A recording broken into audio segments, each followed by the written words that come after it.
Astaghfirullah. Bismillahirrahmanirrahim. Assalamualaikum warahmatullahi wabarakatuh.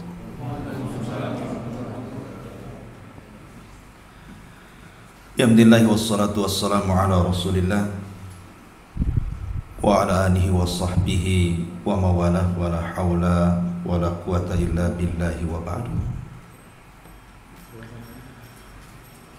Alhamdulillah, di malam ini kita bisa kembali duduk di majelis ilmu, dan mungkin pembahasan kita akan dirubah karena sebentar lagi kita menghadapi Ramadan. Maka mungkin kita khususkan dengan tafsir Al-Quranul Karim. Kita ambil dari surah-surah pendek supaya bisa membantu ketika masuk di bulan Ramadan, bisa memahami ayat-ayat pendek yang kita baca dalam solat-solat kita. Dan tafsir yang kita akan bahas pertama kali adalah surah yang paling akhir dalam juz amma, disebut dengan surah Al-Mu'awwidhataini, dua surat perlindungan, Qul a'udzu birabbin nas dan Qul a'udzu birabbil falaq. Sebelum saya jelaskan tafsirnya, ada beberapa keistimewaan yang disebutkan dalam beberapa riwayat. Di antaranya hadis Aisyah radhiyallahu anha, dia mengatakan, kana Rasul sallallahu alaihi wasallam idza awa ila firashihi jama'a kaffaihi wa nafatha fihima wa qara'a qul huwallahu ahad wal mu'awwidhataini thumma masaha mastata'a min jasadihi yabda'u bi ra'sihi wa wajhihi wa ma aqbala min jasadihi yaf'alu dhalika thalatha. Jadi kata Aisyah radhiyallahu anha, Nabi ini apabila hendak menuju pembaringannya, maksudnya tidur di malam hari, maka Nabi SAW akan mengumpulkan kedua telapak tangannya seperti ini, kemudian akan meniupnya dan membaca Qul huwallahu ahad serta dua surat perlindungan, Qul a'udzu birabbin nas dan Qul a'udzu birabbil falaq. Setelah beliau meniupnya, maka beliau akan mengusapkan ke seluruh badannya, mulai dari atas kepala, wajah sampai ke kakinya, dan itu dilakukan 3 kali. Itu sunnah untuk melindungi kita dari gangguan syaitan saat tidur. Kemudian juga hadis yang kedua, Nabi SAW bersabda dalam sebuah hadis yang dikeluarkan Imam Tirmidzi, Nasai dari Abdullah ibn Hubayb, Qul huwallahu ahad wal mu'awwidhataini hina tumsi wa hina tusbihu thalatha marrat takfika min kulli syai'in. Bacaan Qul huwallahu ahad dan juga Qul a'udzu birabbil falaq dan juga An-Nas, kalau Anda baca di sore dan di pagi hari 3 kali, maka akan mencukupkan dirimu dan terhindar dari segala sesuatu gangguan. Kemudian juga hadis yang ketiga, Nabi mengatakan kepada Uqbah, ya Uqbah, ala u'allimaka khaira surataini qara'ta. Wahai Uqbah, maukah kuajarkan kepadamu sebaik-baik 2 surat yang kau baca? Maka Nabi SAW mengajarkan Qul a'udzu birabbil falaq dan Qul a'udzu birabbin nas. Kemudian Rasul mengatakan, ya Uqbah, iqra'huma kullama nimta. Wahai Uqbah, bacalah 2 surat itu setiap kali kau hendak tidur. Wa qumta, dan setiap engkau bangun. Ma sa'ala sa'ilun wasta'adha musta'idun bimithlihima. Karena tidak ada orang yang meminta dan juga meminta perlindungan semisal dua surat ini kecuali pasti akan diijabah. Jadi tiga hadis ini menunjukkan tentang keutamaan dua surat Muawwidzatain. Jadi dua surat ini adalah surat untuk melindungi kita dari segala jenis keburukan. Kita baca ayatnya. Saya kira antum sudah hafal, kan ini surah favorit antum dalam salat. Bismillahirrahmanirrahim. Qul a'udzu birabbil falaq min syarri ma khalaq wa min syarri ghasiqin idza waqab wa min syarri naffatsati fil 'uqadi wa min syarri hasidin idza hasad. Bismillahirrahmanirrahim. Qul a'udzu birabbin nas malikin nas ilahin nas min syarril waswasil khannas alladzi waswisu fi sudurin nasi minal jinnati wan nas.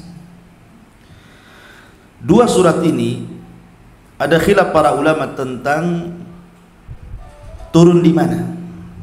Ada yang mengatakan bahwa keduanya turun sebelum hijrah. Dalam ilmu usul tafsir disebut Makkiyah. Ada juga yang mengatakan bahwa dua surat ini turun di Madinah setelah hijrah Nabi SAW, atau dalam istilah usul tafsir namanya Madani. Jadi kalau kita cerita Quran, nanti ada istilah Makkiyah dan Madaniyah. Definisinya bukan turun di Mekah dan Madinah, bukan, tapi definisinya adalah hijrah. Jadi ayat yang turun sebelum hijrah disebut Makkiyah. Ayat yang turun setelah hijrah walaupun turun di Mekah adalah Madaniyah. Itu maksudnya. Seperti surah Al-Maidah ayat 3 turun di Mekah, padahal Madani karena turun setelah hijrah. Itu maksudnya. Tentu ketika ulama mengatakan, ada yang mengatakan Makkiyah, tentu ada alasan. Sebagaimana ulama yang mengatakan Madaniyah juga ada alasannya. Alasan ulama yang mengatakan bahwa dua surat ini adalah Makkiyah, turun sebelum hijrah, karena jatuh setelah surah Quraisy, kemudian suratul Ikhlas. Dan dua surat ini semua Makkiyah. Lalu apa kaitannya suratul Quraisy ini, li'ila fi Quraisyin, dan juga Al-Ikhlas, Qul huwallahu ahad, sehingga dikaitkan dengan dua surat ini, kemudian disimpulkan ini adalah Makkiyah? Karena dalam suratul Quraisy, li'ila fi Quraisyin, ada kata-kata li'ila fi Quraisyin ila fihim rihlatash syita'i was-saif falyabudu rabb hadzal bait allati at'amahum min ju'in, dan akhirnya wa amanahum min khauf. Ada kata-kata wa amanahum min khauf, dan Allah berikan keamanan dari rasa takut. Dan keamanan ini datang dari Allah. Dan rasa takut itu timbul dari kejahatan-kejahatan luar dan kejahatan-kejahatan dalam. Dan dua-duanya dicantumkan dalam dua surat ini. Kalau suratul Falaq menceritakan kejahatan dari luar, kalau suratul Nas menceritakan kejahatan dari dalam diri kita. Nanti kita jelaskan tafsirnya. Jadi rasa takut itu yang dari luar ataupun dari dalam, kita bisa hindari dengan cara apa? Qul a'udzu birabbil falaq, qul a'udzu birabbin nas, berlindung dengan Rabb Falak dan berlindung dengan Rabb Nas, Rabb manusia. Adapun jatuh setelah suratul Ikhlas, karena setiap ibadah yang kita panjatkan kepada Allah harus ikhlas, baik dalam bab isti'anah, bab isti'adzah, bab tawakal, ataupun bab-bab yang berkaitan dengan ibadah hati. Maka tidak boleh diselewengkan kecuali kepada Allah, termasuk isti'adzah, meminta perlindungan. Karena dalam suratul Jin Allah mengatakan, innahu kana rijalun minal insi ya'udzuna birijalin minal jinni fazaduhum rahaqa. Ada sebagian orang meminta perlindungan kepada sebagian jin, maka mereka semakin kufur. Lah ketika seseorang meminta perlindungan kepada selain Allah, kepada jin atau yang semisalnya, menjadikan dia kufur, maka ketika Anda berlindung kepada Allah, maka itu bentuk tauhid. Maka ini, dari alasan ini Maka ulama mengatakan bahwa dua surat ini adalah Makkiyah. Kemudian yang mengatakan dua surat ini Madaniyah, karena dua surat ini ada kisah, ada asbab nuzulnya, ada sebab turunnya, di mana Nabi SAW ketika itu dalam hadis Aisyah radhiyallahu anha dan dalam riwayat-riwayat yang lain, Rasul itu disihir oleh seorang yang bernama Labid ibn A'sam atau Lubaid ibn A'sam, seorang Arab dari Bani Zurek tetapi berakidah Yahudi. Ada yang mengatakan dia munafik, masuk Islam tapi menjadi munafik, Labid ibn A'sam ini. Jadi orang-orang Yahudi itu mereka kan sakit hati dengan Nabi. Sebenarnya kesalahan mereka karena mereka berkhianat, makanya Rasul kemudian mengusir mereka dari Madinah. Akhirnya kemudian terjadi 4 peperangan Rasul dengan orang Yahudi itu. Pertama perang dengan Bani Qunaiqa, kemudian perang dengan Bani Nadir, terakhir perang dengan Bani Quraidah, dan yang paling akhir di perang Khaybar. Jadi perang antara Muslim dengan Yahudi itu 4 kali, dan yang terakhir di Khaybar, sehingga membuat orang-orang Yahudi terusir dari kota Madinah. Mereka sakit hati sehingga ingin membuat celaka Nabi SAW. Orang Yahudi itu kan berusaha menyihir Rasul tapi tidak bisa.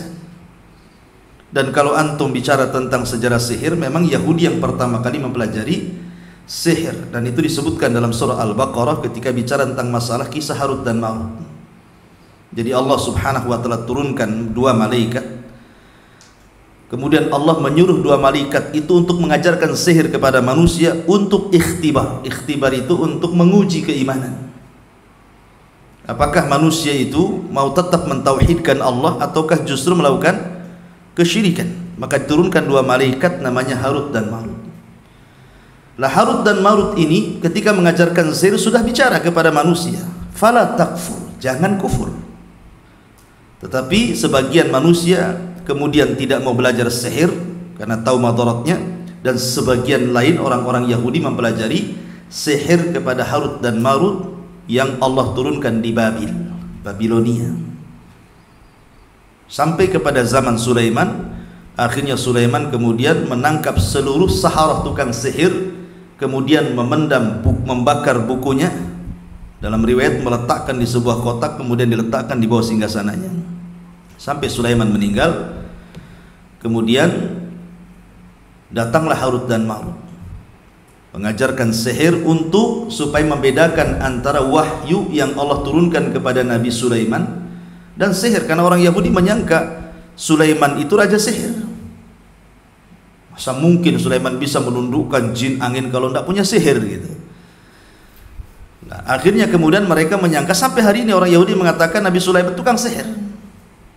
Maka Allah Subhanahu wa taala bantah dengan menurunkan ayat wattaba'u ma tatlu syayatina ala mulki Sulaiman wa ma kafara Sulaiman walakinna syayatina kafaru yu'allimuna an-nasa as-sihra wa ma unzila 'alal malakaini bi Babila Harut wa Marut. Intinya bahwa ini kisah lain panjang kalau cerita Harut Marut, bahwa orang-orang Yahudi itu sudah terbiasa melakukan sihir, dan mereka yang pertama kali belajar sihir.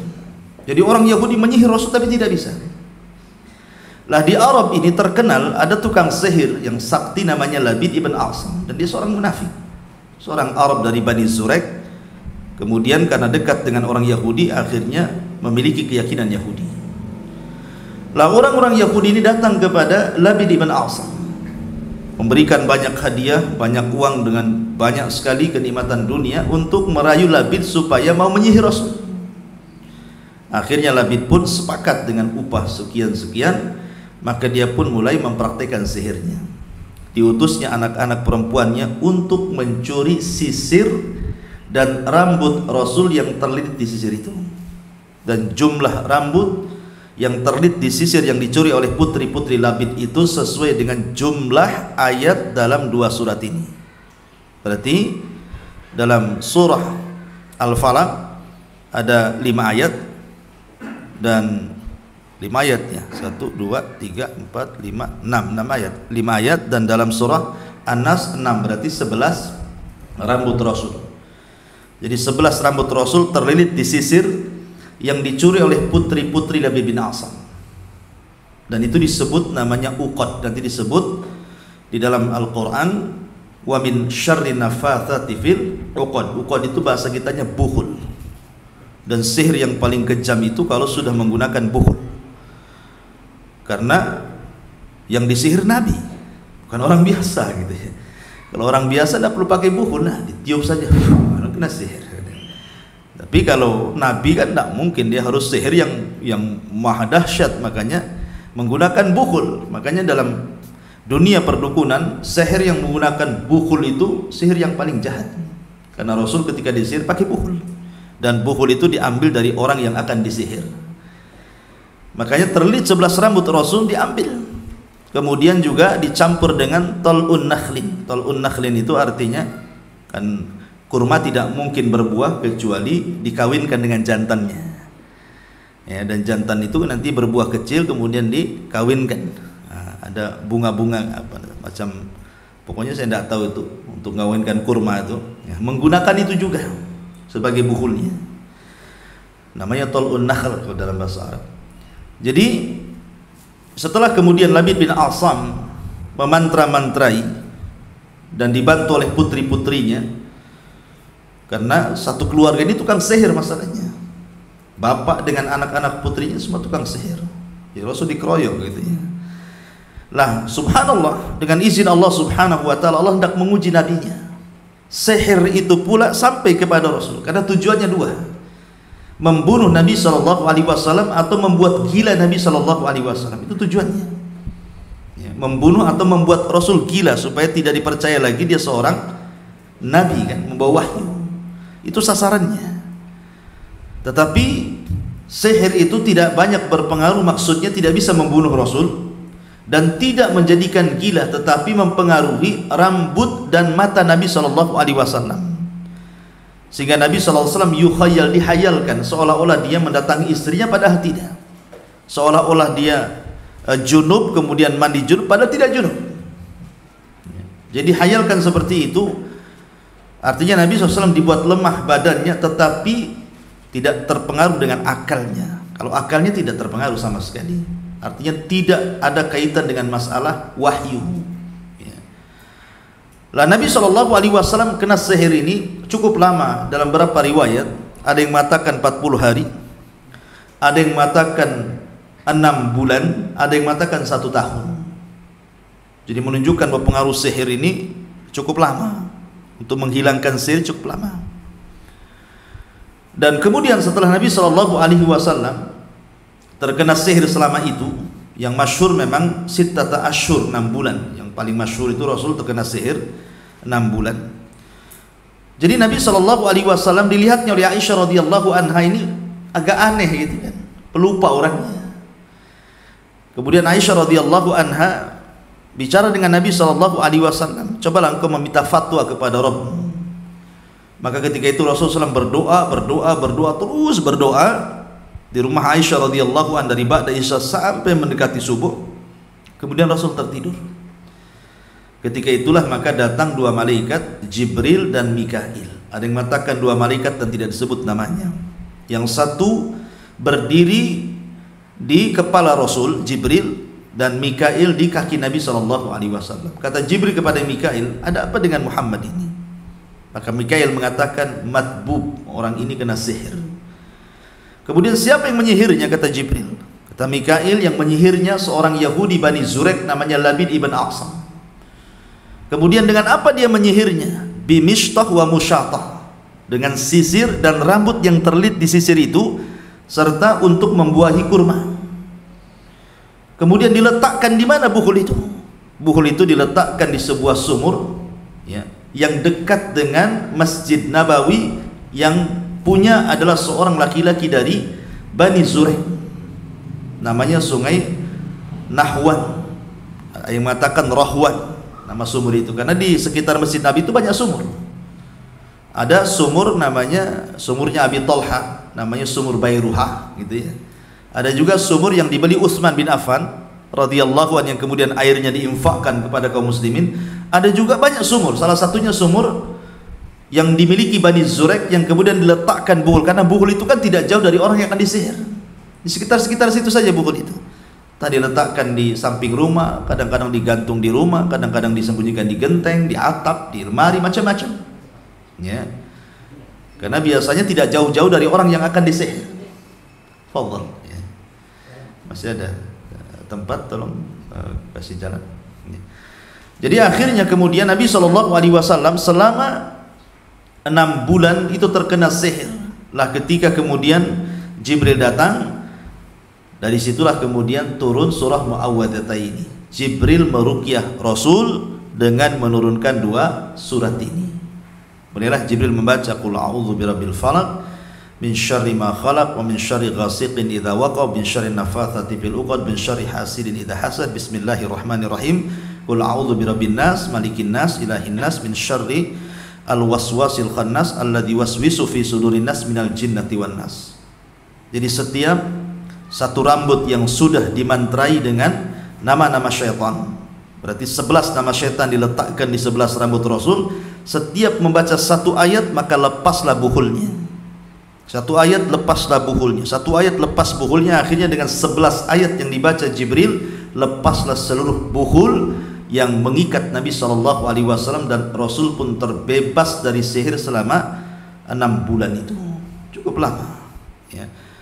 Dan terkena sihir Nabi SAW adalah sebuah bukti bahwa Rasul bukan malaikat. Rasul sama dengan kita manusia, terkadang kena sakit gitu ya. Karena Nabi ketika kena sihir itu Rasul merasakan sakit luar biasa, tapi Rasul sabar.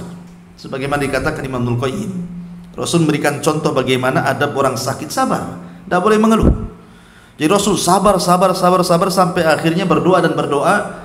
Maka kata para ulama, siapa yang merasa terkena sihir kemudian terus berdoa, maka biasanya Allah tampakkan buhul dalam tidurnya. Jadi dimimpikan padanya di mana letak buhulnya, itu akan dikasih tahu. Karena Rasul begitu, dia berdoa ketika tidur, kemudian digambarkan buhulnya terletak di sumur tadi. Maka banyak berdoa ya, kalau sudah merasakan gak enak ya, ataupun memang orang ini sakit, ke dokter datang bingung ini penyakit apa gitu kan, tidak tahu, sudah di rongsen di ini di itu, nggak tahu juga dokter gitu ya. Boleh jadi mungkin terkena sihir. Banyak berdoa, meruqyah diri sendiri, boleh jadi kemudian ditampakkan dalam mimpinya buhulnya diletakkan di mana, tinggal cari kemudian dimusnahkan. Karena setelah kemudian buhul itu diketahui, maka Rasul mengutus Ali bin Abi Thalib, ada yang mengatakan juga bersama Ammar bin Yasir dan Zubair bin Awam, kemudian datang ke sumur itu. Setelah kemudian melihat buhulnya, maka bunga-bunga kurma itu seperti kepala-kepala syaitan, dan airnya berubah menjadi kuning. Ketika itu Ali radhiyallahu anhu menyarankan kepada Rasul, bagaimana kalau kita ambil, biar saya turun ke sumur itu, kita musnahkan. Kata Rasul, jangan, nanti pengaruh sihir akan melebar di permukaan bumi, kubur saja sumur itu. Akhirnya dikubur di sumur itu. Lah pertanyaannya, kenapa Rasul tidak membunuh Labid bin Asam? Dia kan sudah jelas-jelas menyihir Rasul, tapi Rasul membiarkan. Kata para ulama, karena Rasul takut akan fitnah. Karena masalahnya dalam riwayat, Labid bin Asam ini sudah masuk Islam tapi munafik. Membunuh orang munafik pasti akan terjadi fitnah, karena di zaman Rasul susah membedakan mana mukmin, mana munafik. Masalahnya mana sahabat, mana munafik itu susah dibedakan, karena mereka berkumpul semua di hadapan Rasul, sholat bersama Rasul, jihad bersama Rasul, semua bersama Nabi, sehingga tidak bisa dibedakan. Sehingga kalau Rasul membunuh satu di antara orang munafik, nanti orang-orang menyangka Muhammad membunuh sahabatnya, dan ini akan terjadi fitnah. Maka Rasul membiarkan Labid ibn Asam ini, biarkan hidup. Dan itu thariqah dakwah Nabi SAW, namanya jalbul manafi akhdul manafi muqaddam ala jalbil mafasid, ya, mendahulukan yang mencegah sebuah kerusakan. Jalbul daf'ul mafasid muqaddam ala jalbi al manafi, mencegah adanya kerusakan lebih utama dibandingkan mengambil manfaat. Membunuh Labid bin Asam ada manfaatnya, tapi kerusakannya nanti besar. Makanya Rasul mencegah, lebih baik jangan ada kerusakan daripada mengambil manfaat, gitu maksudnya ya. Taib ini di mana surat ini disebut madani karena ada kisah Labid bin Asam tadi. Makanya kejadian ini kan di Madinah. Kejadian tersihirnya Rasul itu di Madinah setelah hijrah Nabi SAW. Makanya sebagian ulama mengatakan bahwa dua surat ini disebut Madani, turun setelah hijrah.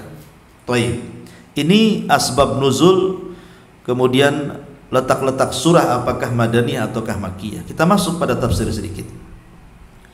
Surah Muawwidhataini ini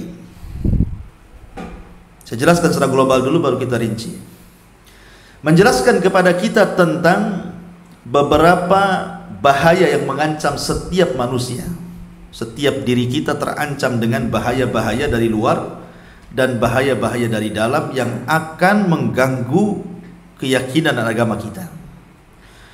Pertama, Nabi SAW mengatakan, Allah mengatakan, Qul a'udzu birabbil falaq. Aku berlindung dengan Rabb al-Falaq. Falaq itu memiliki dua tafsir. Ada yang mengatakan Falikul Isbah, artinya Falikul Isbah itu ada apa? Hah? Jadi Falikul Isbah itu artinya falak itu cahaya subuh. Jadi sedari gelap kemudian datang subuh kan terang. Ya. Terang setelah gelap itu disebut falak namanya. Ya, terang setelah gelap itu disebut falak. Dan falak itu ada di waktu subuh. Ketika terbit fajar, kan mulai terang tuh. Disebut falak. Ya. Jadi seolah-olah kita berlindung kepada Allah Azza wa Jal dari Rabb cahaya, dari kejahatan kegelapan. Nah, gitu maknanya. Jadi kita berlindung dari Rabb pemilik cahaya dari kejahatan di malam hari, karena gelap itu membawa keburukan. Ya. Kemudian juga ada yang mengatakan falak itu artinya infalak. Infalak itu terbuka. Maksud terbuka di sini artinya setiap kehidupan manusia ataupun kehidupan makhluk Allah yang lain itu dimulai dari terbuka dulu. Ya, manusia lahir terbuka kemudian keluar, biji-bijian diletakkan kemudian terbuka kemudian keluar, kan gitu ya. Jadi falak itu dari infalak. Makanya Allah Subhanahu wa taala berfirman, Alam tara ilal ladina kafaru annas samawat wal ard kanata ratqan fafataqnahuma. Tidakkah orang-orang kafir itu melihat bahwa langit dan bumi itu dulunya ratqa. Ratqa itu artinya multasik. Jadi langit dan bumi itu seperti ini dulunya. Jadi enggak ada yang di atas, enggak ada yang di bawah. Jadi satu, ya, langit dan bumi itu. Fafataqnahuma. Kemudian kami hancurkan, kemudian dipisahkan yang satu di atas, yang satu di bawah. Ada namanya teori Big Bang namanya, penghancuran itu. Jadi akhirnya naik, langit dinaikkan, kemudian bumi direndahkan, gitu maksudnya. Nah, kemudian setelah itu makanya ada istilah radkun, kemudian fafataqna radkun, fatkun, falkun, khalkun. Nah, itu bahasa Arabnya. Pertama melengket dulu langit bumi, kemudian fatkun terbelah, dipisahkan langit dan bumi, kemudian falkun. Nah, falkun ini terbuka, kemudian khalkun baru terjadi penciptaan. Itu ada yang mengatakan falak itu maknanya sesuatu yang terbuka, dari situlah kemudian muncul segala makhluk yang Allah ciptakan. Berawal dari terbuka dulu. Itu disebut falak. Kemudian min syarri ma khalaq, walaupun yang masyhur falak di sini artinya falak subuh. Min syarri ma khalaq, dari keburukan yang Allah ciptakan. Keburukan yang Allah ciptakan itu kan banyak. Keburukan jauh, keburukan dekat, keburukan yang bisa dilihat, keburukan yang tidak bisa dilihat. Karena tidak semua ciptaan Allah itu baik bagi kita. Tumbuh-tumbuhan ada yang bisa dimakan, ada yang tidak bisa. Buah-buahan juga ada yang bisa dimakan, ada yang tidak. Manusia juga ada yang baik, ada yang jahat, gitu kan. Ciptaan Allah itu memang Allah ciptakan berpasang-pasangan, ada yang baik, ada yang jahat. Lah kita berlindung dari yang jahat, gitu maksudnya. Kemudian min syarri ghasiqin idza waqab, dari keburukan ghasik malam hari apabila sudah menutup. Wa min syarri nafatsati fil uqad, dari keburukan tukang-tukang sihir wanita apabila meniup-niup di buhulnya. Wa min syarri hasidin idza hasad, apabila dari keburukan orang yang hasad ketika memainkan hasadnya. Setiap orang itu punya hasad, tetapi tidak bahaya. Bahayanya kalau sudah dia mainkan hasad itu, maka baru berbahaya. Berarti di sini kita berlindung dari berapa perkara? Dari falak, Satu. Kemudian min syarri ma khalaq, dari keburukan yang Allah ciptakan. Dua. Kemudian min syarri ghasikin idza waqab, dari gelap apabila tertutup. Kemudian yang keempat dari tukang-tukang sihir. Kemudian yang kelima dari hasad. Ini semua dari luar. Ini semua dari luar, ya.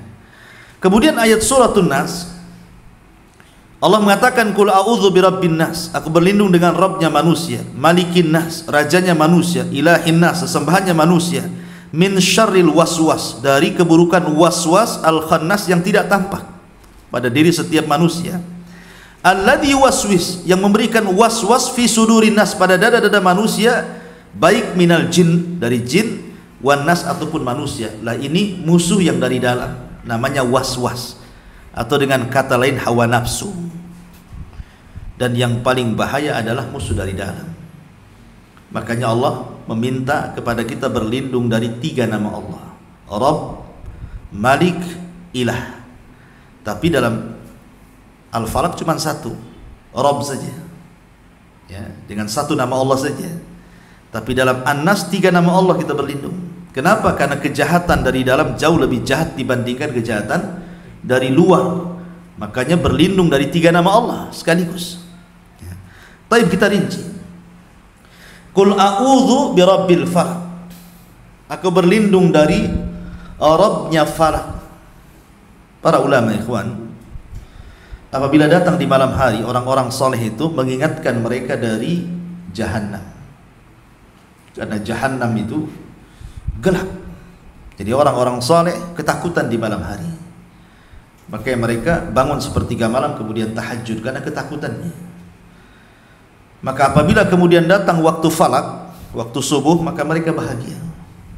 Kenapa? Seolah-olah mereka telah terkeluar dari kegelapan menuju cahaya.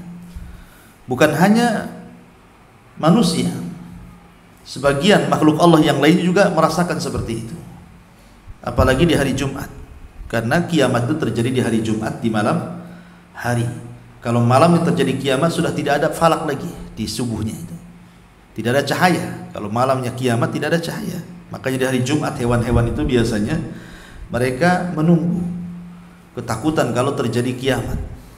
Baru setelah terbit falak cahaya, maka hewan-hewan itu mereka akan bersuara bahagia, tidak terjadi kiamat, gitu maksudnya, ya. Jadi falak itu kita berlindung dari Rabb falak, dari kejahatan, kegelapan. Karena biasanya kejahatan itu identik dengan kegelapan.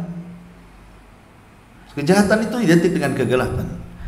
Min syarri ma khalaq, dari keburukan yang Allah ciptakan. Dan ini sebagai ujian. Allah kan menciptakan ada yang baik, ada yang buruk, itu sebagai ujian. Wa nablukum bisyarri wal khairi fitnah. Kami uji kalian dengan sesuatu yang baik dan yang buruk, kan gitu.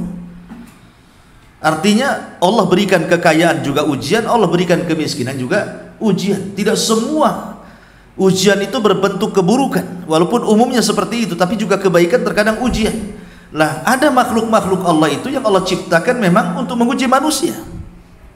Seperti antum punya kawan-kawan antum, ada yang baik, ada yang hasad, kan itu ya. Ada yang sombong, ada yang tawadhu gitu.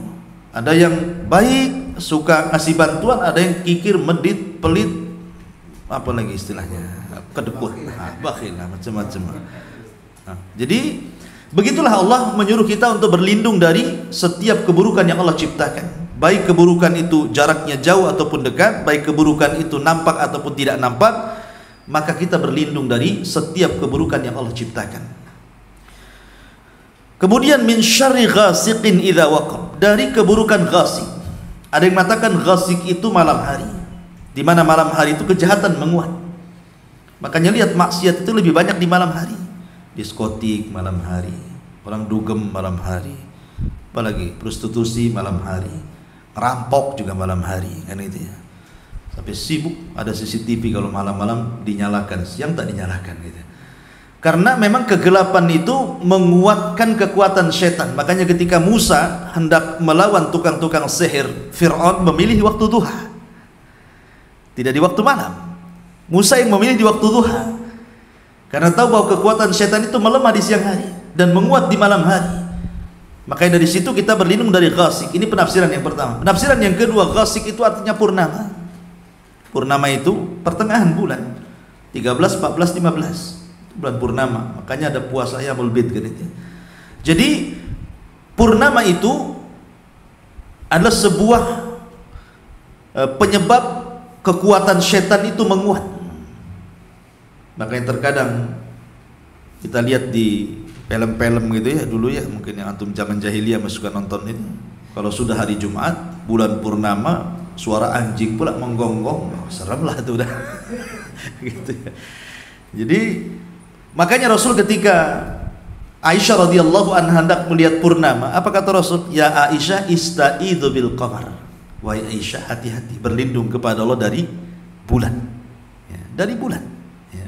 Memang bulan itu indah. Tetapi bukan berarti kita menikmati keindahan tanpa kita isti'adzah. Karena di malam bulan purnama itu syaitan sedang menguat kekuatannya. Nah dari sini ikhwatu fiddin muliakan Allah Azza wa Jalla, makanya kenapa ada syariat di pertengahan bulan itu untuk melemahkan kekuatan setan. Pertama bekam, itu kan di pertengahan bulan sunnahnya. Kemudian puasa Ayyamul Bid. Ya, kenapa disyariatkan dua syariat ini? Bekam dan puasa untuk melemahkan kekuatan setan. Ya. Karena di pertengahan bulan itu biasanya menguat, bukan hanya setan, lautan pun menguat. Karena ketika purnama kan pasang tuh. Ya, yang kedua juga darah kita juga naik. Ya. Sehingga mudah dipengaruhi oleh setan. Mudah emosi, marah-marah gitu ya. Itu disebut ghasik. Ada juga ghasik itu sesuatu yang tidak tampak. Kejahatan di malam hari yang tidak tampak. Berarti mencakup binatang-binatang malam yang berbisa, ular, kalajengking, apa kan? Termasuk juga virus-virus. Ya, bakteri-bakteri, termasuk juga corona itu. Ya, di malam hari itu nyebarnya.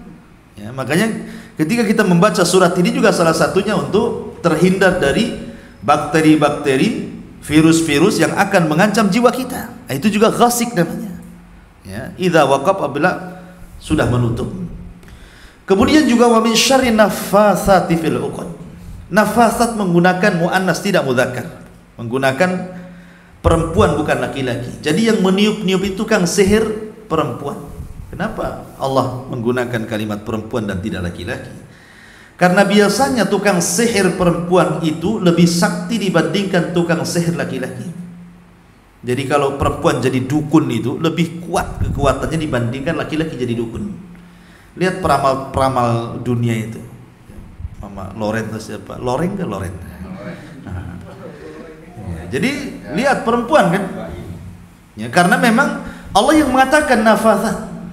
Ya, dukun-dukun perempuan itu kalau sudah mempraktikkan perdukunannya lebih sakti dibandingkan dukun laki-laki. Kenapa? Karena sebab.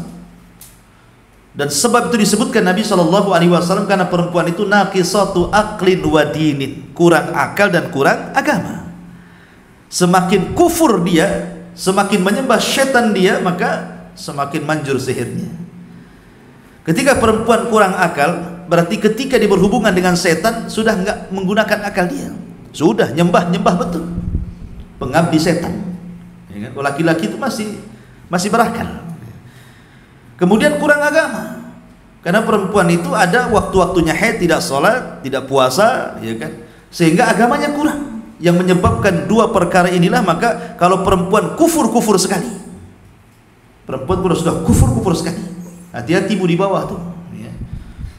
Jadi karena kurang akal dan membawa perasaan, maka pancingan perasaan itu memperkuat sihir. Makanya para ulama mengatakan sihir tidak akan terjadi kecuali dari tiga arah.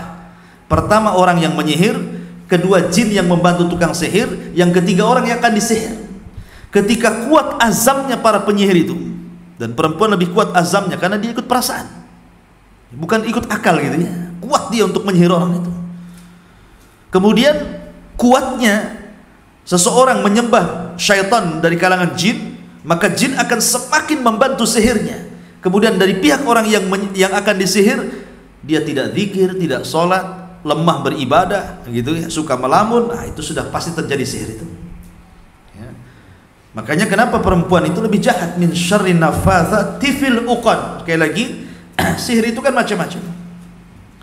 Sihir itu ada yang sifatnya madfun, dikubur, ada sifatnya masyrub, diminum, makul, dimakan, gitu ya.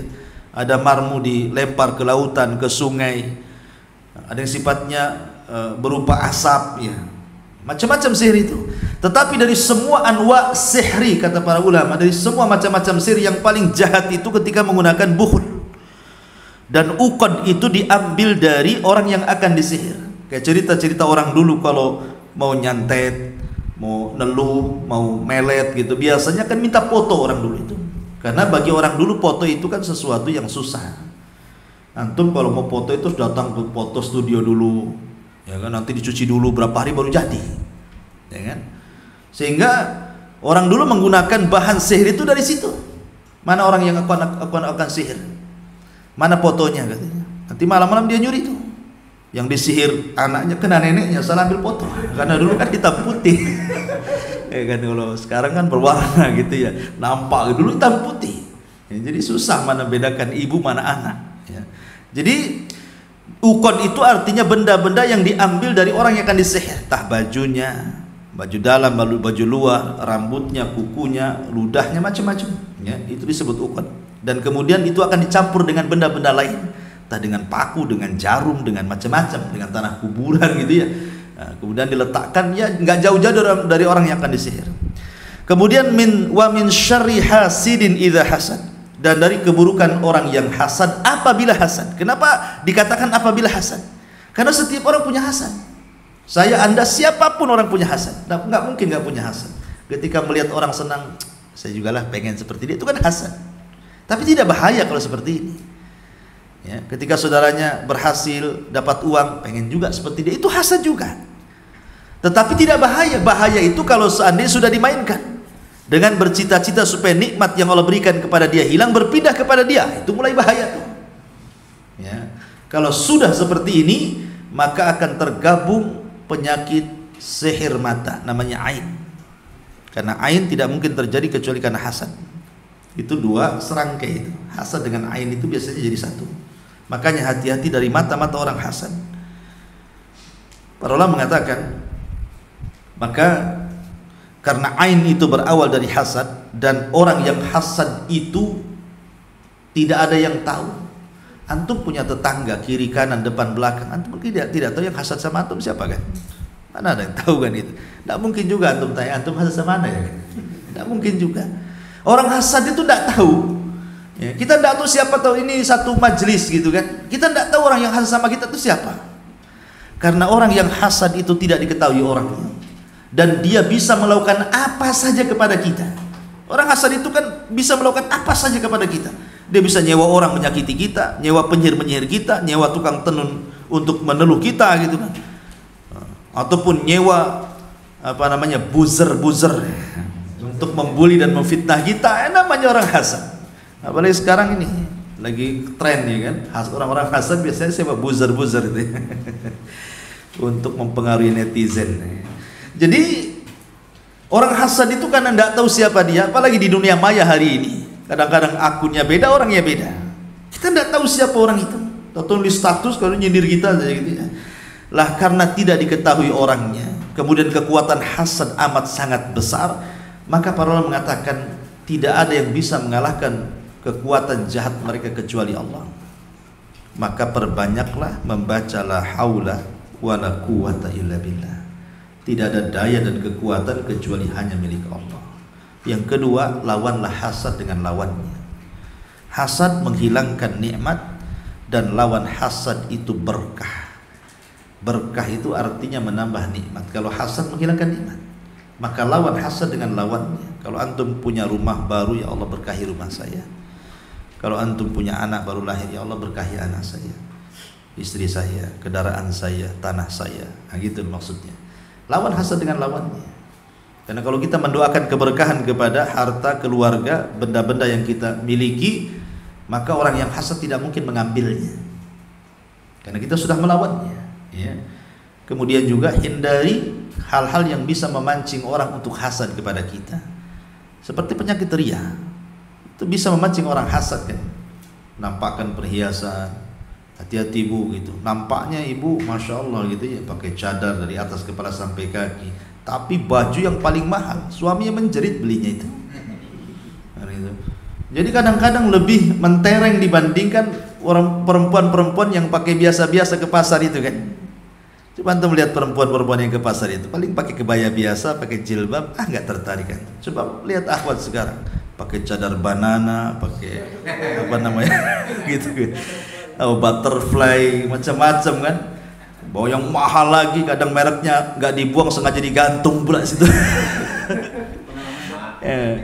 Iya, nanti kan itu bisa hasad juga. Hasad kan tidak mesti dari orang-orang yang nggak ngaji, sama orang ngaji bisa hasad. Dan hasad itu biasanya seprofesi. Tukang bawang hasad dengan tukang bawang, ustadz dengan ustadz, murid dengan murid, tukang bengkel dengan tukang bengkel, dosen dengan dosen kan gitu ya. Pekerja perusahaan dengan pekerja di dalamnya. Begitu hasad itu nggak jauh-jauh dari kita itu. Orang hasad itu. Lah karena mereka dekat dengan kita dan kita tidak tahu siapa mereka itulah, maka 3 perkara tadi jaga. Ya, saya ulangi 3 perkara tadi. 1, mintalah kekuatan kepada Allah untuk melawan mereka. Yang kedua, lawan hasad dengan lawannya. Yang ketiga, jangan memancing orang untuk hasad. Makanya kenapa kalau antum mengundang manusia, umpamanya antum ada akikah, ada walimah, pokoknya ngundang orang ke rumah, gitu ya. Maka berdoa kepada Allah, mudah-mudahan orang yang datang itu tidak membawa hasad. Baca ayat ini. Wa min syarri hasidin idza hasad. Karena terkadang orang ramai itu awalnya saja mereka buat senang kita. Oh, ketawa ketiwi kita satu hilang, antum pula bertengkar dengan istri pula. Habis ketawa bertengkar. Mungkin ada di antara jamaah yang datang ke majelis antum itu punya penyakit ain.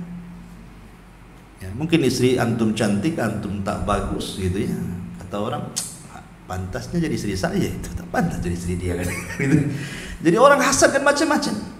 Makanya aneh, coba orang nikah itu dipajang. Kadang-kadang timpang gitu kan. Suaminya ganteng, istrinya jelek. Ya kata istri-istri yang datang itu, tak pantas sekali itu. Yang satu hitam, yang satu putih, tak putih jadi. Gitu. Ya. Jadi itu kan membawa hasad yang hati yang seperti itu. Makanya kenapa kalau pernikahan coba laki-laki sendiri, perempuan sendiri nggak ada yang orang hasad, nggak tahu. Yang akhwat nggak tahu, yang ikhwan nggak tahu yang akhwat. Ya, makanya itulah pentingnya kita menjaga syariat ini supaya terhindar dari berbagai macam keburukan. Ini surah Al-Falaq. Kemudian suratul Nas. Cepat saja karena juga waktu. Qul a'udzu birabbin nas. Aku berlindung dengan Rabb manusia. Rabb itu terangkai dari 3 kata. Allah itu pencipta, Allah itu pengatur, Allah itu penguasa. Itu disebut Rabb. Ya. Rabb itu pencipta, pengatur, penguasa. Tidak ada pencipta kecuali Allah, tidak ada pengatur kecuali Allah, tidak ada yang menguasai kecuali Allah. Jangan ada sebagian gunung, sebagian lautan menguasai selain Allah. Oh, sebagian lautan ini kuasai Nyi Roro Kidul. Di sini Nyi Roro Ngetan, sini Nyi Roro Ngulon. Gitu. Nggak boleh, karena semua kekuasaan di laut itu hanya Allah. Di gunung juga sama. Oh, di gunung ini yang menguasai mbah ini. Nggak bisa, semua yang menguasai Allah, karena Allah itu disifati dengan Rabb. Malikin Nas, raja manusia. Raja manusia itu artinya tidak ada yang merajai di seluruh alam semesta kecuali Allah. Makanya ketika hari kiamat terjadi, Allah dengan kerajaannya, kekuasaannya bisa memusnahkan semua makhluknya. Manusia mati, jin mati, malaikat mati, gunung hancur, langit roboh, semua dihancur-hancurkan. Ketika itu Allah mengatakan, limanil mulkul yaum. Kalian tahu siapa yang berkuasa hari ini? Tidak ada orang menjawab, sudah mati. Maka Allah jawab sendiri, lillahil wahidil qahar. Untuk Allah yang maha esa dan maha kuat lagi perkasa. Itulah maliki yaumiddin. Kemudian ilahin nas, ilah manusia yang disembah. La ilaha illallah, tidak ada sembahan yang berhak disembah kecuali Allah. Uluhiyah. Ya. Dari apa kita berlindung? Dari 3 nama Allah Azza wa Jalla sekaligus ini. Min syarril waswas, dari keburukan waswas. Waswas itu saut, suara yang membisikkan jiwa. Bisa suara baik sehingga mempengaruhi kebaikan, bisa waswas itu suara jahat yang kemudian mempengaruhi kejahatan kita.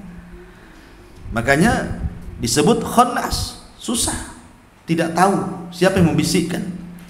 Karena kejahatan dalam diri manusia itu bersumber dari 2. Pertama dari hawa nafsu, yang kedua dari syaitan. Hawa nafsu melahirkan syahwat dan syaitan melahirkan syubhat. Kalau orang sudah menggabungkan dua penyakit syahwat dan syubhat, pasti jadi orang paling jahat di bumi. Karena penyakit manusia cuma dua ini. Syahwat merusak agama. Kemudian syahwat merusak akhlak. Syubhat merusak agama. Setan kan intinya supaya agama kita rusak dia. Bukan supaya akhlak kita ini rusak. Terkadang setan itu menyuruh kita untuk berbuat baik, tetapi sengaja supaya ria, supaya nggak diterima itu amalannya. Makanya setan itu datang hanya merusak agama saja dia, supaya jadi temannya dia di jahanam kelak. Tapi syahwat yang sumbernya hawa nafsu ini, ikhwan, itu merusak akhlak kita. Disuruhnya kita minum khamar, disuruhnya kita berzina, disuruhnya kita berjudi, berbohong, berdusta, menggibah, dan begitu seterusnya itu. Dibuat rusak kita ini sama hawa nafsu. Kalau syubhat itu bisa diatasi dengan cara apa? Belajar, dengan cara istiqamah, dengan cara ibadah, dengan cara zikir, hilang syubhat itu. Siapa yang membaca surah Al-Baqarah 3 kali di rumahnya, maka akan menghindarkan dari setan. Setan akan lari 3 hari dari rumah. Bisa kita hindarkan dia dari setan. Tapi siapa yang bisa mengusir hawa nafsu? Hawa nafsu itu letaknya di jantung antum. Kalau antum datang ke rumah sakit, dok tolong keluarkan hawa nafsu, sama dengan mengeluarkan jantung. Habis itu antum mati, jantungnya nggak ada. Ya kan? Jangankan jantungnya nggak ada, yang ada aja kena jantung mati. Ya, kaget gitu. Itu yang ada jantungnya bisa mati tuh. Ganti jantung pisang. Ya. Jadi hawa nafsu itu tidak bisa dihilangkan, makanya bahaya. Kalau setan kan bisa dihilangkan, bisa kita usir setan itu dengan zikir, dengan baca Quran bisa hilang. Tapi hawa nafsu siapa yang bisa ngusir? Makanya karena hawa nafsu itu musuh abadi dalam setiap manusia, kita hanya bisa menekan, bukan membuang. Bukanlah orang yang kekar, kata Rasul, orang yang pandai bergulat, tapi orang yang kekar itu orang yang bisa menekan hawa nafsunya. Hawa nafsu ditekan. Ya, ketika melihat orang maksiat, sabar untuk tidak maksiat. Ketika ada orang menggibah, sabar untuk tidak menggibah. Ya Bu ya, ada kawannya yang gibah-gibah orang, sabar untuk tidak menggibah, keluar dari majelis itu. Ya, jangan pula mendengarkan, memang tak ngomong kuping jalan. Kan ada gitu ya. Dan jangan pula kemudian menjadikan suaminya ikut menggibah. Dan suami pun jangan pula kemudian memancing istri untuk menggibah. Ada pencerita tetangga dia katanya. Ditanya pula sama suaminya, ada apa ribut-ribut? Urusan mereka, mau ribut mau diam urusan mereka. Kenapa antum tanya-tanya orang gitu kan? Karena itu memancing istri mencari tahu akhirnya. Dicari tahu, oh iya, itu mau cerai. Kata suaminya, alhamdulillah, bisalah poligami dengan saya istri. Intinya ikhwatu fillah muliakan Allah Azza wa Jalla, bahwa hawa nafsu itu bahaya. Hawa nafsu itu alladzi yuwaswis. Lihat kalimat waswasa yuwaswisu. Itu kan harokatnya ada fathah, ada kasrah, fathah, kasrah. Ya, karena jiwa itu berubah-ubah. Ya, kadang baik, kadang jahat, kadang baik, kadang jahat. Orang jiwa kan seperti itu ya. Kadang sudah bawa duit tuh mau infak tuh, mikir belum didak ini, nggak jadi. Kadang-kadang sudah ikhlas, betul-betul sudah berangkat, istri pula telepon, bang kemarin janjiin mau beli pakaian katanya, kemana ini abang? Padahal sudah meluncur ke Jabal Uhud, balik deh. Ya. Jadi was-was itu memang berubah-ubah dia, karena ada dua bisikan. Pertama dari qarin. Karena setiap manusia itu punya qarin, jin, maka akan berikan was-was yang jahat. Yang kedua ada malaikat. Jadi orang itu ada raqib dan atid, ada malaikat hafazah, dan ada malaikat yang berikan was-was kebaikan, positif gitu ya. Ada qarin, jin jahat, yang selalu kemudian berikan was-was keburukan. Makanya kemudian di sini ada kalimat yuwaswis, karena memang was-was itu berubah-ubah. Ya. Fi sudurinas, yang ada dada-dada manusia, minal jinnati wan nas. Terkadang was-was itu dari jin qarin ataupun dari hawa nafsu itu sendiri, muncul was-was itu. Dan kalau sudah berkumpul dua perkara ini, was-was dari jin dan was-was dari manusia, sudah orang ini jadi jahat. Orang itu ikhwan sebelum tidur pasti diikat tengkuknya 3 ikatan. Antum, saya, siapa saja orang yang tidur itu pasti diikat tengkuknya, karena apa namanya, tengkuk sini ya. Ya, tengkuk. Jadi tengkuk itu mudah diikat oleh setan, karena otak manusia itu kalau dalam Al-Quran terbagi menjadi 2, ada otak depan dan otak belakang. Otak di depan disebut ubun-ubun, dalam bahasa Arab disebut nasiyah. nasiyatin biyadi. Ubun-ubun manusia itu di tanganku, kata Allah. Artinya ubun-ubun manusia tidak bisa dikuasai syaitan. Tapi kalau barat membagi otak, ada otak kanan, otak kiri gitu ya. Kalau kita Islam membagi otak depan namanya ubun-ubun, otak belakang namanya tengkuk. Nah, setan itu hanya bisa menguasai tengkuk saja. Jadi setiap orang tidur itu diikat tuh tengkuk kita 3 ikatan. Kalau dia bangun di sepertiga malam akhir, maka lepas 1 ikatan. Kalau antum wudu, lepas 2 ikatan. Kalau antum sholat subuh atau sholat tahajud, maka lepas 3 ikatan. Ketika pagi hari antum akan baik jiwanya dan akan rajin, tidak akan malas. Walaupun dia kurang tidur malamnya. Karena yang membuat orang jelek hatinya, yang membuat orang malas itu karena ada ikatan yang mengikat di lehernya itu. Nah, coba saja antum lakukan seperti itu. Kalau antum bangun 3:30, kemudian wudu, kemudian salat gitu kan, pagi harinya itu kayaknya seger gitu, bercahaya wajahnya. Tapi kalau tidur saja, sudah jam 12 tidur, ya, jam 12 siang tuh bangun asar, nanti bisa tidur lagi, nanti subuh itu masih ngantuk tuh biasanya. Padahal sudah cukup-cukup dia tidur itu ya. Kenapa? Karena ada ikatan. Bayangkan coba, kalau 10 hari orang itu tidak bangun di pagi hari, tidak sholat subuh, tak ruwet tuh benang di belakang tuh. Berapa ikatan betul-betul setiap hari 3 benang layangan saja susah kita mau ngurai gitu ya. Nah, kalau setahu tak berapa itu benang itu mengikat-ikat di sini. Lah, setan itu kalau sudah mengikat, maka dia akan mudah masuk dari jalan darah. Karena setan itu masuk dari jalan darah. Makanya salah satu teori ruqyah itu ada sistem bekam untuk mengeluarkan setan dari darahnya. Ya. Majra dam ibni Adam. Inna syaitan yajri majra ibni Adam. Dam ibni Adam. Setan itu masuk dari jalan darah manusia. Jadi kalau dia sudah bisa mengikat tengkuk, dia akan masuk dari jalan darah. Kalau masuk dari jalan darah, masuk kepada jiwa manusia, ketika itu dia berikan was-was. Jadilah dia syubhat. Kemudian dorongan hawa nafsu lagi. Makanya sesatnya manusia tidak harus karena setan. Contoh cerita Bal'am ibn Ba'urah. Itu yang mendorongnya bukan setan, hawa nafsunya. Bal'am ini salah satu ulama dari ulama-ulama Bani Israel. Dulu Syam, Baitul Maqdis khususnya, itu tempat datangnya manusia dari mana-mana. Datanglah kabilah Kaldaniun atau Kan'aniun itu menetap di Syam. Ketika datang Nabi Musa, ketakutan mereka, takut diusir dari tempat itu karena mereka pendatang. Sudah kaya, takut diusir dengan Nabi Musa, kemudian Bani Israel akan ditempatkan di situ. Maka para pembahasannya datang kepada Bal'am. Bal'am, kau kan seorang ibadah, doamu manjur. Kalau kau berdoa kecelakaan, pasti mereka celaka. Awalnya nggak mau. Bahasa kitanya edan kan. Itu yang saya doakan tuh Nabi gitu. Nggak mau saya. Nah, itu bahasanya. Akhirnya hari-hari dibujuk, harta. Nggak bisa juga, akhirnya leleh juga dia. Itu hawa nafsu yang dorong dia. Mau juga akhirnya dengan dunia itu. Jadi yang menyesatkan Bal'am itu bukan dari setan, tapi hawa nafsunya. Melihat dunia terus, akhirnya jadilah hawa nafsunya. Ketika dia berdoa kecelakaan kepada Nabi Musa, doanya tidak manjur. Di situ dia nyesal. Khasirat dunya wal akhirah. Rugi dunia, rugi akhirat. Tapi kadang sudah terlanjur, ya. Sudah dapat dunia, sudah dapat upah, tetap dia bagaimanapun harus mencari trik menghancurkan Musa dan Bani Israel. Maka dikirimlah wanita-wanita dan dikatakan siapapun yang bisa melakukan perzinahan 1 kali saja dengan 1 Bani Israel sudah cukup. Maka dibuatlah wanita itu cantik-cantik, dikirim ke pasukan Bani Israel. Rupanya 1 pula orang pilihan Nabi Musa berzina dengan wanita itu. Maka dari situ tidak perlu diserang, kalah, turun azab taun. 70.000 mati dalam sehari. Gitu. Gara-gara 1 maksiat hancur 1 negara itu namanya. Ya, apa namanya? Bahasa kinayahnya itu. Yang sebelanga itu. Itu dilasi titik hancur. Iya. Intinya bahwa hawa nafsu, makanya Allah mengatakan apa? Fa'atba'ahu syaitanu fakana minal ghawin.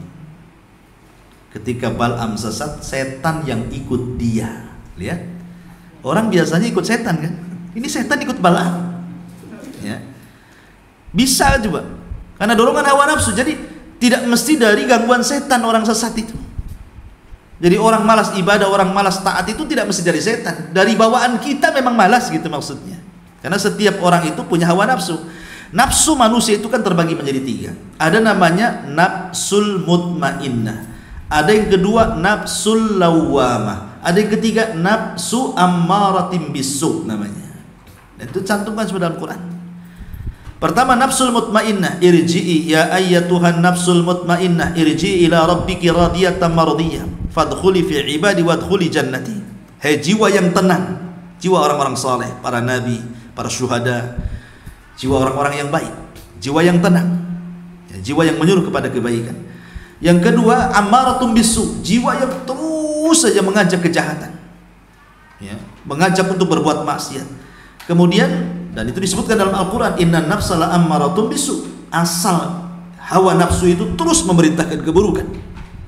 Kemudian yang pertengahan namanya lawamah, fala uqsimu bin nafsi lawamah. Lawamah itu nafsu yang mencela dirinya, dan itu kembali terserah. Kalau dia mencela, lawamah itu artinya mencela. Kalau dia mencela kebaikan, berarti akan jadi ammaratum bisu. Kalau dia mencela keburukan, berarti dia akan menjadi nafsul mutmainnah. Ini tengah-tengah, terserah antum mau bawa kemana. Pamannya begini nih, antum habis sedekah, sampai di rumah duduk pula, nyesel, kenapa saya sedekahkan tadi uang itu. Nah, itu namanya nafsu lawamah, mencela kebaikan. Harusnya kan alhamdulillah sudah sedekah kan, malah nyesel pula. Aduh, coba tadi enggak 100.000, 2.000 saja kan masih ada sisa kan gitu ya. Nah, itu namanya, ini kalau dipupuk nih jadi ammaratum bisu. Tapi kalau seandainya ada kawan antum ngajak antum untuk bermaksiat, kemudian antum pergi maksiat, pulang dari maksiat nyesel, masya Allah, kenapa anak harus ikut dia, jadinya anak seperti ini. Nah, itu mencela keburukan kan. Kalau dia pupus seperti ini, lama-lama jadi mutmainnah tuh. Jadi tenang di tengah-tengah ini lawamah ini. Nah, tergantung antum bawa kemana, dan itu yang banyak lawamah itu. Umumnya kita ini punya nafsu lawamah. Ya. Maka oleh karena itulah maka lawamah ini arahkan ke yang baik, jangan arahkan ke yang buruk. Nanti akan menjadi amaratum bisu. Nah, itu disebut minal jinnah, dari jin lahirlah syubhat, wan nas, dan dari diri manusia itu sendiri lahirlah syahwat. Ada syubhat, ada syahwat. Inilah dua surat perlindungan muawwidhataini, qul a'udzu birabbil falaq dan qul a'udzu birabbin nas. Wallahu a'lam. Silakan kalau ada yang mau bertanya. Yang ibu-ibu bisa ya bertanya. Bisa ya. Ada mic-nya. Ada. Pakai kertas saja ya. Ya, ibu-ibu yang mau bertanya pakai kertas saja. Suruh anak-anak naik ke atas, jangan ibu-ibu pulang naik ke sini.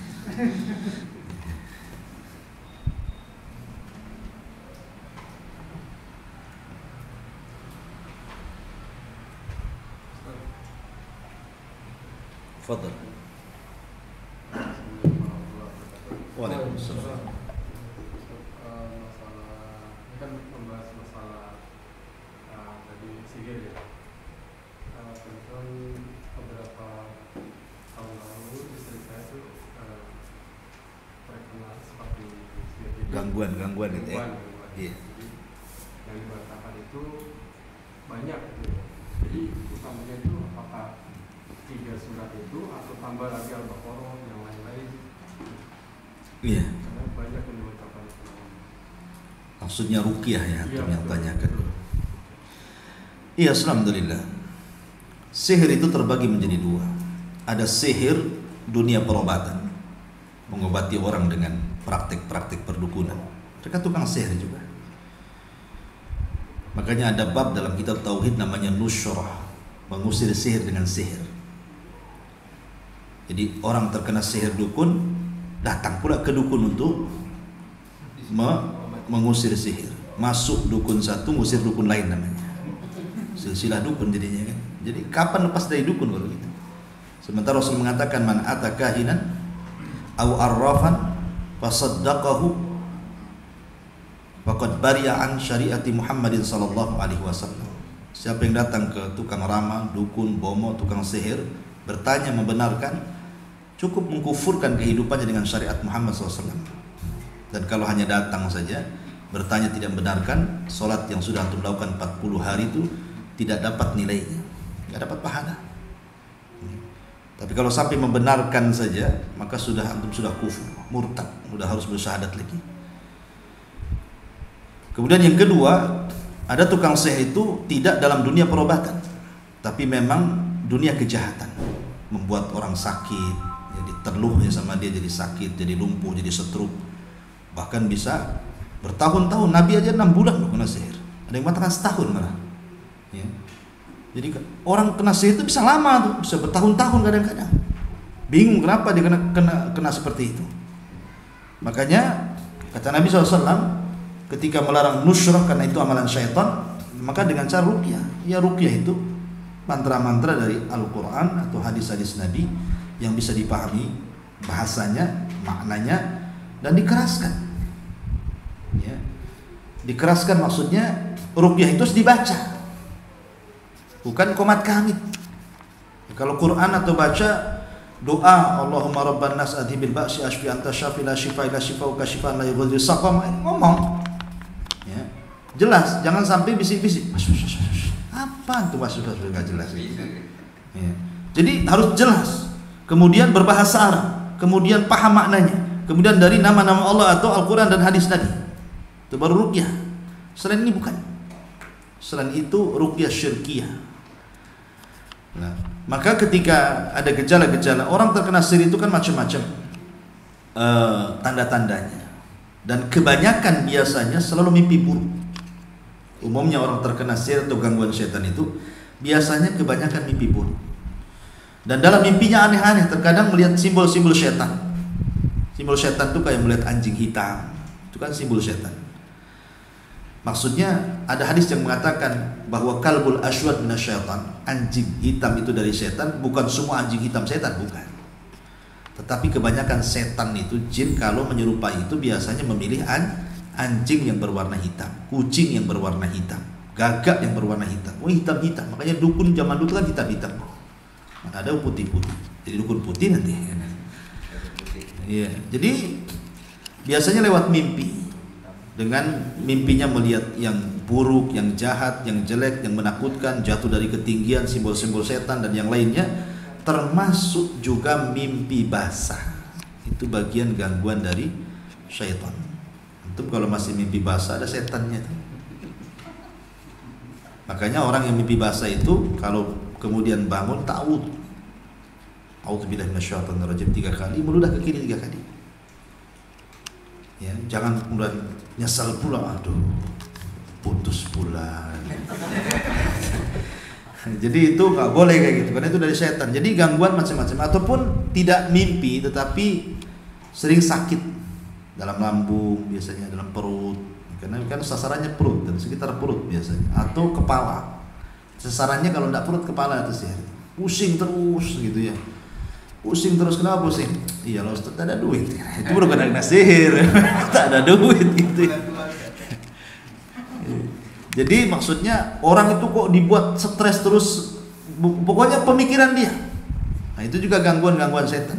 Bawahnya emosi, melihat istri emosi aja kan, melihat pasangannya emosi, ya itu juga gangguan setan. Maka itu perlu diruqyah. Tetapi sekali lagi, kalau memang ada penyakit yang tidak bisa disembuhkan kecuali dengan ruqyah, maka itu tidak mengeluarkan dari 70.000 orang yang masuk surga tanpa hisab dan azab. Itu fatwa lajnah daimah.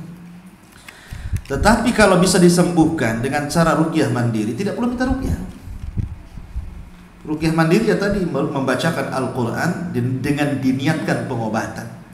Kalau baca Quran gitu saja nggak manjur Quran itu, Anda berpahala. Karena memang Al-Quran diturunkan untuk diibadai bacaannya. Tetapi harus ada niat, innamal a'malu binniyat. Ketika membacakan Al-Quran itu ada niat, ya Allah dengan bacaan ini semoga penyakit saya sembuh, baru baca Quran. Berarti bacaannya untuk supaya menyembuhkan. Makanya fungsi niat itu membedakan satu ibadah dengan ibadah yang lain. Untuk membedakan ini sholat duha, ini sholat tahajud, ini sholat witir, apanya yang membedakan? Semuanya 2 rakaat, 1 rakaat. Yang membedakan tuh niatnya. Antum mandi, yang satu mandi junub, yang satu mandi biasa, apa yang membedakan? Niat. Yang satu puasa karena Allah, yang satu puasa karena diet. Nah, itu karena niat. Semua niat. Maka baca Quran juga sama. Yang satu sedang meruqyah, yang satu hanya baca Quran biasa cari pahala. Niat yang bedakan. Jadi niat kita dengan memperhatikan adab-adab Quran. Ya, wudu, hadap kiblat, pakai pakaian yang bagus, muliakan Quran, gitu ya. Nah, supaya makin buang yang hal-hal yang bisa jadi sarang-sarang setan, anjing, kemudian peliharaan, gambar-gambar, patung-patung, gitu ya, di rumah buang. Ya, itu karena kalau masih ada ini ya nanti setan itu keluar masuk aja. Ketika antum bacakan Quran keluar dia. Ketika berhenti masuk lagi dia, dimaininnya kita. Ya. Makanya kemudian hal-hal yang dari dalam dan dari luar itu juga harus dibenahi. Dari dalam tentu ya tauhidnya betul-betul dikuatkan, tawakalnya apa semuanya, termasuk juga baca Qur'annya, ibadahnya dan begitu seterusnya. Kemudian usaha tadi ruqyah dari luar juga. Memang begitu cara penyembuhannya. Tidak bisa satu sisi. Wallahu a'lam. Bismillah Ustaz, apakah sakit sariawan terus menerus itu juga kena sihir ya Ustaz? Itu ada kemungkinan dua. Satu, suka gibah, suka dusta, suka ini, banyak penyakit lisan, akhirnya Allah beri ujian dengan penyakit itu sariawan supaya berhenti gibah dia. Ada juga ujian, ya Allah sedang menguji untuk meningkatkan derajatnya. Namanya penyakit itu kan bisa menghilangkan dosa dan menambah pahala, mengangkat derajat orang. Ya, yang bertanya ya pikirlah sendiri. Ya, tapi ya mudah-mudahan ini sebuah ujian.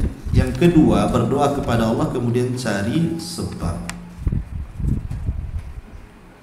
Imam Hakim An-Naisaburi, ma'ruf Imam Hakim, pengarang kitab Mustadrak, salah satu pengeluar hadis rawahu Hakim. Suatu ketika sakit, terluka di wajahnya itu sampai berbulan-bulan tidak bisa sembuh, benana. Sudah berobat ke sana kemari tidak bisa disembuhkan. Datang dia kepada Imam Sabuni, ma'ruf Imam Sabuni, pengarang kitab Aqidah Ashabul Hadis.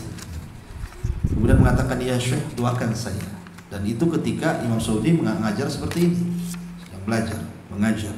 Imam Hakim muridnya di situ. Ya Imam, doakan penyakit saya. Sudah berobat ke sana kemari tidak bisa sembuh. Kata Imam Sabuni, ya. Akhirnya Imam Sabuni meminta jamaah untuk mendoakan Imam Hakim sudah sembuh. Rupanya ada salah satu jamaah Imam Sabuni perempuan soleha, qiyamul lail, kemudian tertidur di malam hari, bermimpi pula berjumpa dengan malaikat. Kata malaikat, katakan kepada Hakim agar dia bersedekah air, maka itu akan menyebabkan kesembuhannya. Maka disampaikan oleh wanita soleh ini kepada Imam Sabuni. Imam Sabuni menyampaikan kepada Imam Hakim, dan Imam Hakim mengamalkan sedekah air. Ya, sedekah air, kemudian digalinya sumur, kemudian airnya disedekahkan kepada masyarakat yang membutuhkan, maka tidak waktu yang lama langsung sembuh. Terkadang kesembuhan itu tidak mesti datang ke dokter, dengan sedekah juga sembuh. Ya, sedekah dan macam-macam, dengan harta, dengan zikir. Karena Rasul mengatakan setiap tasbih sedekah, tahlil sedekah, takbir sedekah, mengajak manusia kepada kebaikan sedekah. Ya, itu juga bagian daripada kesembuhan. Wallahu a'lam. Ustaz, bagaimana melihat orang yang kena sihir? Maksudnya tanda-tandanya ya, orang ini kena sihir atau tidak. Tadi sudah sebutkan, suka mimpi, suka gelisah, malas ibadah, ngamuk-ngamuk, marah-marah. Karena marah-marah itu dari syaitan. Makanya kata Rasul, kalau marah duduk, kalau dia berdiri. Kalau marah berdiri, duduk. Kalau marah juga masih duduk, ini baring. Kalau masih baring, masih marah juga karena emosi memuncak, ambil air wudhu. Karena setan tercipta dari api dan hanya dengan air bisa dipadamkan. Kalau sudah berwudhu masih marah sholat. Kalau salat masih marah, ya tidak tahu marahnya baik itu kali gitu kan. Masih juga marah. Ini semua upaya ini memang nih kan. Allahu a'lam. Jadi bisa dilihat dan bisa kita rasakan orang kena sihir. Sihir itu kan bisa kiriman orang, bisa dimain-mainkan setan alias kesurupan. Ya, tapi yang jahat itu kiriman orang biasanya, karena tidaklah orang mengirim kecuali untuk kejahatan. Tapi kalau setan yang masuk ke tubuh kita ini macam-macam. Entah karena dia dendam kawannya kita bunuh, ya kan? Atau dia jatuh cinta dengan kita. Ketika antum masuk kamar mandi gitu kan, antum jarang baca doa, akhirnya ketika antum buka aurat, hari-hari mereka lihat aurat antum, akhirnya suka dengan antum, akhirnya masuk ke tubuh antum. Atau antum ahli maksiat, naudzubillah, mabuk, judi gitu, dan ada kawan di sampingnya jin yang tidak kelihatan. Ketika hendak tobat, tidak suka dia kawannya tobat, akhirnya supaya diwaswasi lagi, supaya main lagi gitu. Makanya kemudian masuk, diganggunya. Ya, ada juga iseng, setan itu iseng aja masuk ke tubuh kita itu. Ya, jadi macam-macam setan itu masuk ke tubuh kita. Tapi yang jelas bahwa Nabi itu sudah mengantisipasi semuanya. Makanya kenapa ada zikir pagi petang, ya kan? Ada zikir sebelum tidur, baca ayat kursi, gitu. Nah, itu kan menunjukkan bahwa Nabi sudah mengajarkan kepada kita antisipasi dari gangguan-gangguan mereka. Kalau ini diamalkan sudah cukup tuh. Mereka tidak bisa mendekati kita. Keluar rumah kita baca Bismillahirrahmanirrahim. Itu juga bisa menghindarkan kita dari gangguan syaitan. Wallahu a'lam. Ya. Ya enggak usah lihat aja. Enggak jadi ya tentangnya. Waalaikumsalam.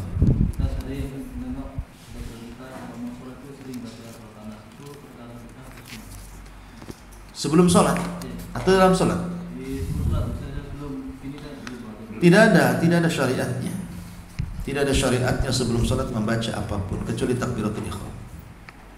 Sebelum sholat itu kita disuruh tahdirun niyah, menghadirkan niat.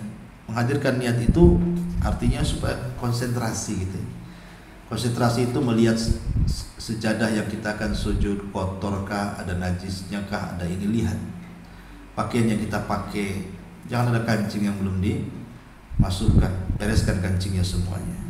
Supaya ketika sholat tidak menjadi gangguan. Kadang ada orang sholat tuh asik mau masukkan kancing, susah karena lubangnya kecil. Wah, sampai ruku dia gini-gini. Ya kan? Itu kan setan juga gangguan, karena sholat itu seseorang itu akan diganggu setan. Setan itu kan masuk ke pemikiran dan masuk ke perut orang. Perut buat bunyi-bunyi gitu kan, supaya dia was-was. Makanya Rasul mengatakan la yansarif hatta yasma sautan aw yajidariha. Jangan keluar dari sholatmu kalau baru bunyi saja, bunyi perut maksudnya, sampai ada bukti ledakannya atau baunya. Ya, kalau sudah ada bunyi dut, nah itu ledakannya sudah ya keluar dari sholat. Tapi kalau hanya kerebuk karena antum belum makan, nah itu tidak batalkan sholat. Kalau tidak berhasil dari itu, masuk dalam pemikiran. Biasanya umumnya memberitahu yang antum tidak tahu. Sebelum sholat mencari dompet tidak tahu, ketika sholat tahu pula di mana dompet antum. Nah seperti itu sholatnya. Ya, kunci motor ini di mana ini? Ketika sholat sunnah, Allahu la haula wala quwwata, ada di bawah meja. Dia tahu memang seperti itu. Jadi setan itu mencuri khusyuk orang. Makanya kenapa orang yang selalu iltifat, namanya lagi sholat, dia mandang ke atas, mandang ke samping, itu iltifat. Itu termasuk curian syaitan. Apa yang dicuri? Khusyuk kita dicuri dia. Khusyuk kita sedang dicuri dia. Ya. Maka jangan sampai khusyuk kita dicuri oleh setan. Karena itu yang paling berharga dalam sholat, khusyuk itu.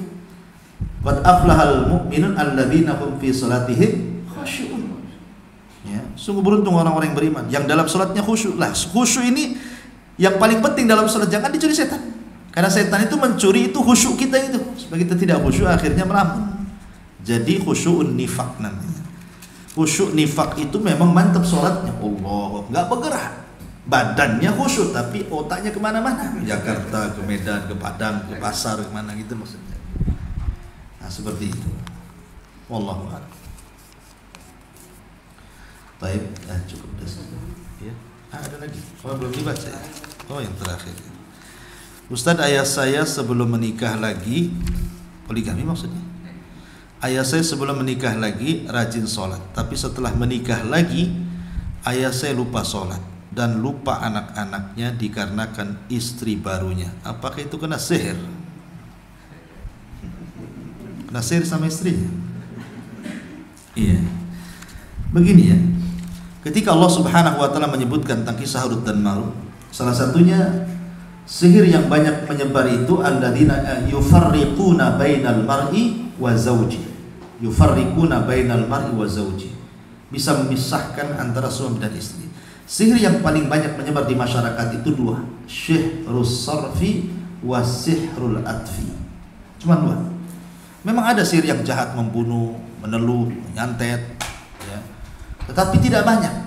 Karena yang dilakukan orang-orang seperti ini yang orang-orang yang sakit hati aja. Yang sakit hati, dendam, baru dia pakai dukun neluh kan gitu ya. Ya kalau sempat dukun betul ya, kadang juga dukun cabul pula dia.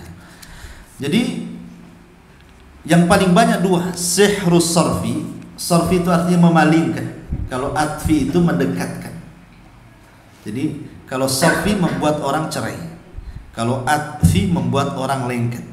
Disebut dengan pelet, yang bahasa kita itu atfi, sihir pelet. Yang kedua sihir sarfi, menjauhkan.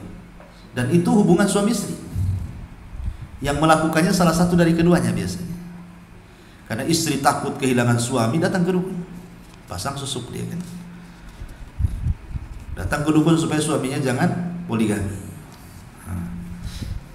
Atau banyak, terutama dunia-dunia malam, wanita-wanita remang-remang, ya, biasanya mereka untuk menglariskan dia pakai ke dukun kan. Jadi itu sihir yang paling banyak di masyarakat itu. Ya boleh jadi seperti itu. Yang kedua, mungkin tidak terkena sihir. Ayahnya memang sudah terkalahkan dengan hawa nafsunya. Dia memilih istri barunya dibandingkan Allah Subhanahu wa taala.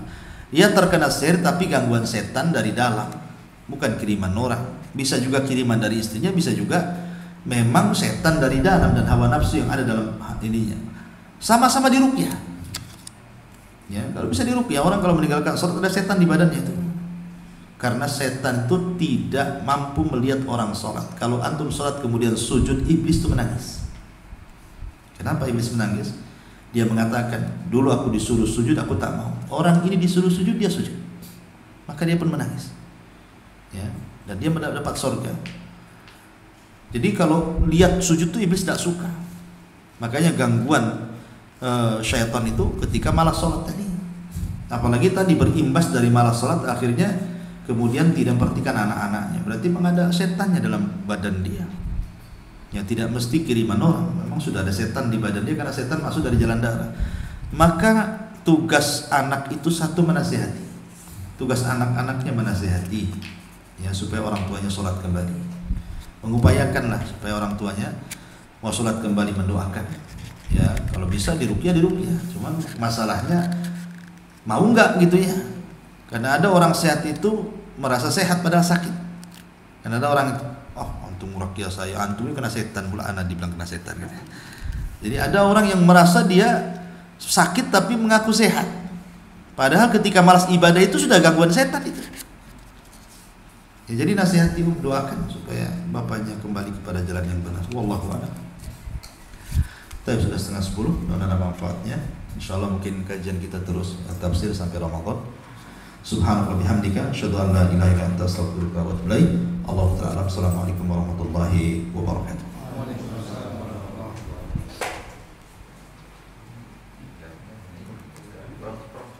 Apanya?